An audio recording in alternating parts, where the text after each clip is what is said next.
SG YouTube channel में आपका स्वागत है। तो आज की वीडियो में हम देखेंगे वर्क एनर्जी एंड पावर से 10 क्वेश्चन। तो चलिए वीडियो शुरू करते हैं। तो जो हमारा पहला क्वेश्चन है उसमें a body of mass M starts moving from rest along X axis so that the velocity varies.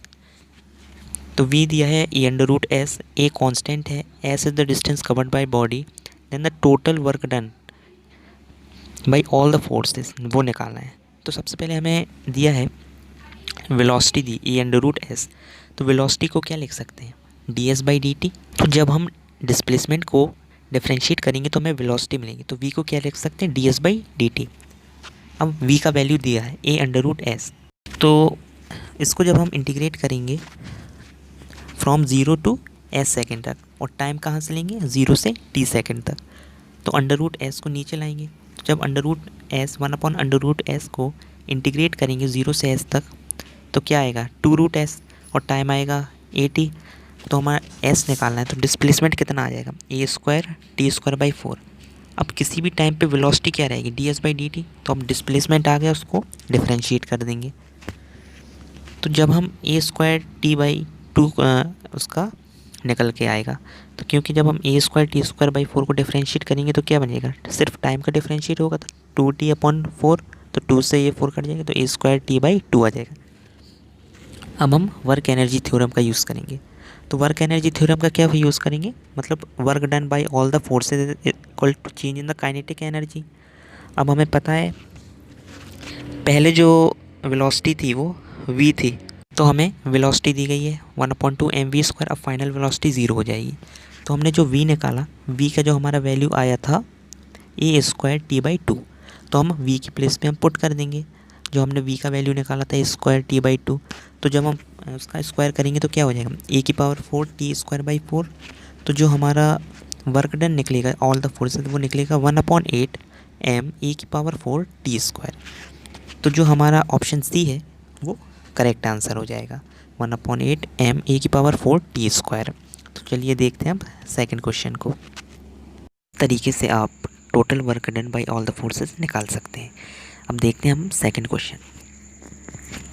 When a rubber band is stretched by a distance x, it exerts a restoring force of magnitude F is equals to ax plus bx square, where a and b are constants.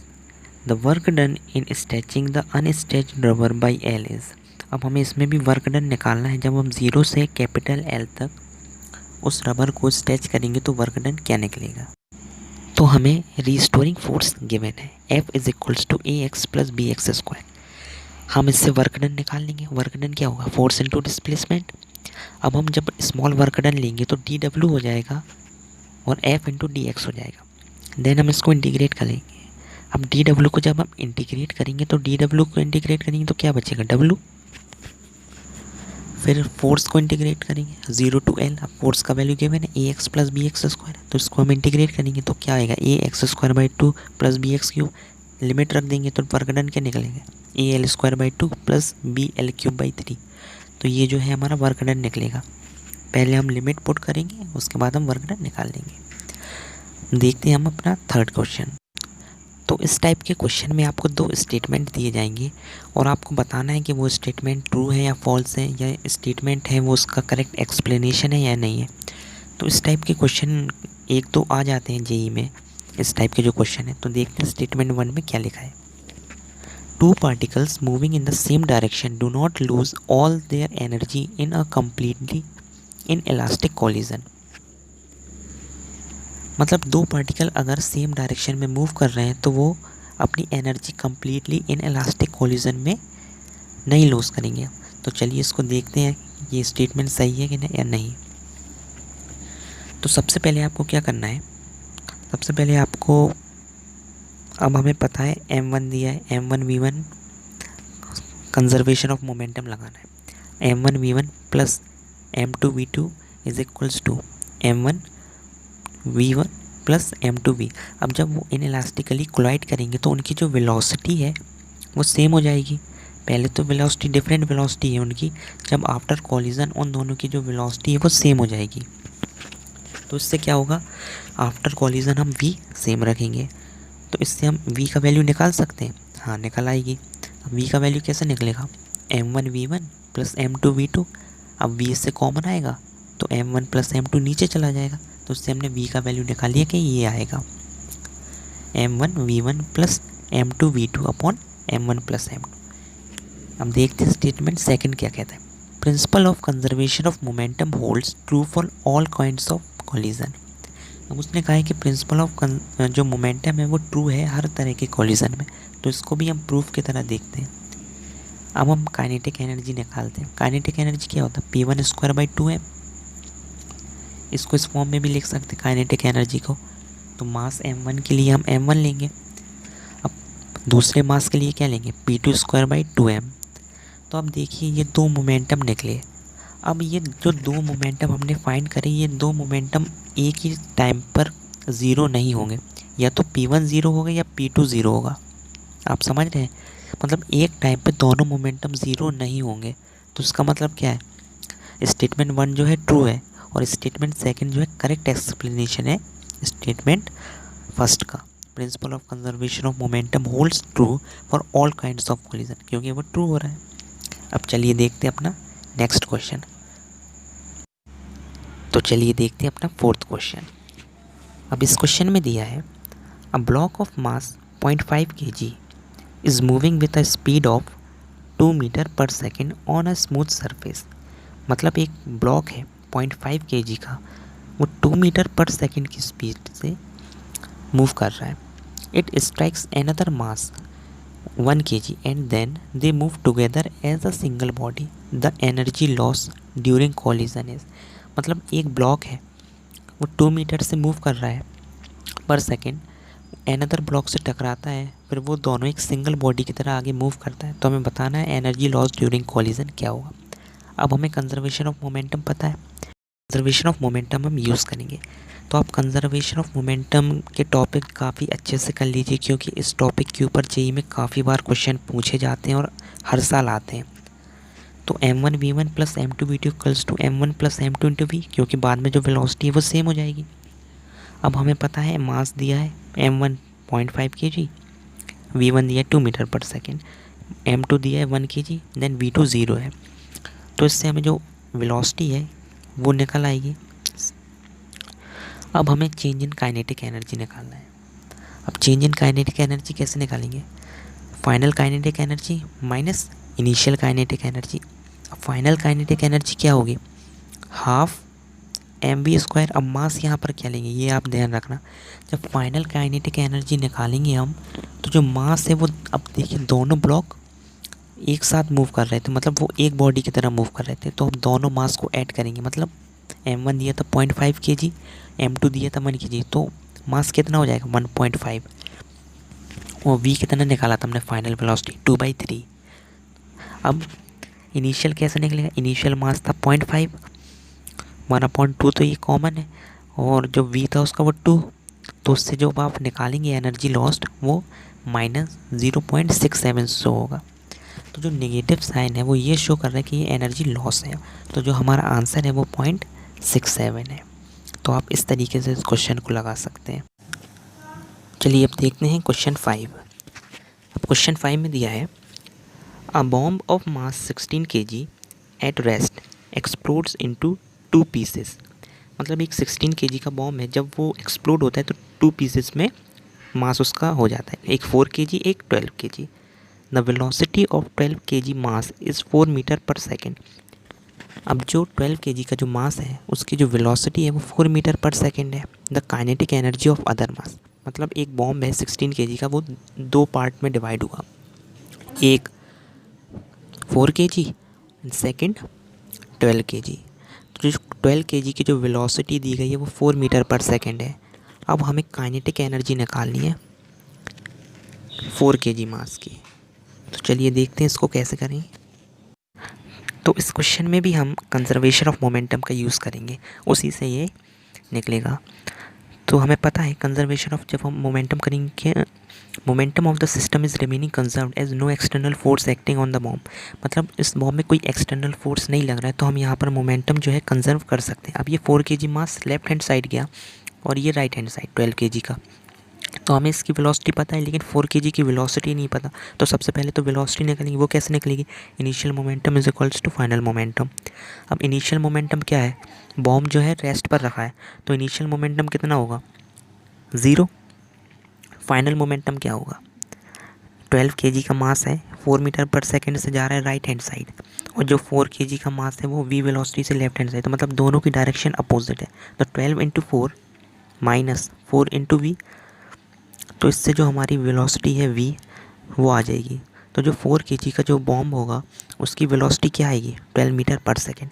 अब हम इसकी kinetic energy easily निकाल लेंगे। Kinetic energy क्या होता है? Half mv²। मास दिया है 4, वेलोसिटी कितनी निकली? 12। जब इसको काइनेटिक एनर्जी निकालेंगे तो कितनी आएगी? 288 जूल। तो सिंपली ये हमारा आंसर हो जाएगा। तो देखते हैं कौन सा ऑप्शन हमारा करेक्ट है। तो हमारा option B 288 joule is the right answer, kinetic energy of 4 kg mass. चलिए अब देखते हैं क्वेश्चन नंबर 6। अब क्वेश्चन 6 में दिया गया है अ मास m moves with a velocity v। मतलब एक मास m है, वो v वेलोसिटी से मूव कर रहा है। Collides inelastically with another identical mass. अब वो दूसरे मास से इन इलास्टिकली कोलाइड करता है। After the collision the first mass moves with the velocity of v by √3 in a direction perpendicular to the initial direction of motion. जब वो टकराते हैं तो वो एक दूसरे के परपेंडिकुलर मूव करने लगते हैं। तो और जो फर्स्ट मास की वेलोसिटी है वो v बाई √3 है, तो सेकेंड मास की निकालना है। तो सबसे पहले हम कंजर्वेशन ऑफ मोमेंटम को अप्लाई करेंगे, तो हमें क्या मिलेगा? तो बिफोर कोलिजन क्या है?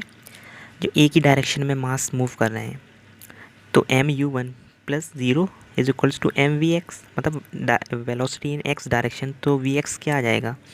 v, मतलब बिफोर कोलिजन एक ही डायरेक्शन में दोनों पार्टिकल मूव कर रहे हैं। अब जब आफ्टर कोलिजन एक जो है वो y डायरेक्शन में भी मूव करा, वो परपेंडिकुलर हुआ, तो इन y direction apply conservation of momentum apply करेंगे, तो क्या आ जाएगा? m, पहले तो 0 रहेगा ये, फिर m इंटू v√3, मतलब परपेंडिकुलर में दूसरे मास की वेलोसिटी क्या है? v by √3। अब हमें जो सेकंड पार्टिकल है y डायरेक्शन में उसकी वेलोसिटी फाइंड करना, तो vy कितना आ जाएगा? v by √3। अब ये एक दूसरे के परपेंडिकुलर हैं, तो velocity of second mass after collision, तो उसका अंडर रूट ले लेंगे, तो v बाई √3 का स्क्वायर प्लस v का स्क्वायर जो निकला था, तो जब हम फाइंड करेंगे तो जो v डैश आएगा 2 बाई √3 इंटू v। तो देखते हैं कौन सा ऑप्शन करेक्ट है। तो option C 2 by √3 into V, ये जो ऑप्शन है हमारा करेक्ट होगा। ये सेकंड मास की जो स्पीड होगी आफ्टर कॉलिजन। अब जो हमारा क्वेश्चन 7 है उसमें दिया है the block of mass m moving on the frictionless horizontal surface. मतलब एक ब्लॉक है मास कैपिटल M का, वो हॉरिजॉन्टल सरफेस पे मूव करता है, collides the spring of spring constant k and compressed is by length l the maximum momentum of the block after collision. मतलब एक ब्लॉक है वो स्प्रिंग से जाके कोलाइड करता है। अब हमें बताना है कि maximum momentum of block after collision क्या होगा। तो according to the conservation of energy half KL² is equals to half mv²। अब ये कैसे आया? स्प्रिंग कांस्टेंट का जो स्प्रिंग कांस्टेंट दिया था वो L दिया था, और जो हमें मास दिया था वो m, तो हमने उन दोनों को इक्वेट कर दिया, मतलब half KL² is equals to half mv²। तो KL² कितना आ जाएगा? तो हम mv² को क्या लिख सकते हैं? mv का होल स्क्वायर अपॉन m। तो जब हम इसको ओपन करेंगे तो क्या आएगा? m² v² upon m। तो एक m से एक m कैंसिल हो जाएगा, तो मतलब उसको हमने रीराइट कर दिया, मतलब उस फॉर्म को। तो जो नीचे जो m है उसको हम लेफ्ट हैंड साइड ले जाएंगे, तो क्या बचेगा? m के L²। अब mv को क्या लिख सकते हैं? p, मोमेंटम क्या होता है? मास इंटू वेलोसिटी, तो p²। तो p का वैल्यू क्या आ जाएगा? L under root m into k। तो ये आ जाएगा हमारा मोमेंटम। तो जो मैक्सिमम मोमेंटम जो हमने फाइंड करा था, मैक्सिमम मोमेंटम आफ्टर कॉलिजन, तो क्या आएगा? Under root m k into l। Option A is the right answer. चलिए अब देखते हैं अपना नेक्स्ट क्वेश्चन। अब इस क्वेश्चन में दिया है a spring of force constant 800 newton per metre has an extension of 5 centimetre. The work done in extending it from 5 centimetre to 15 centimetre.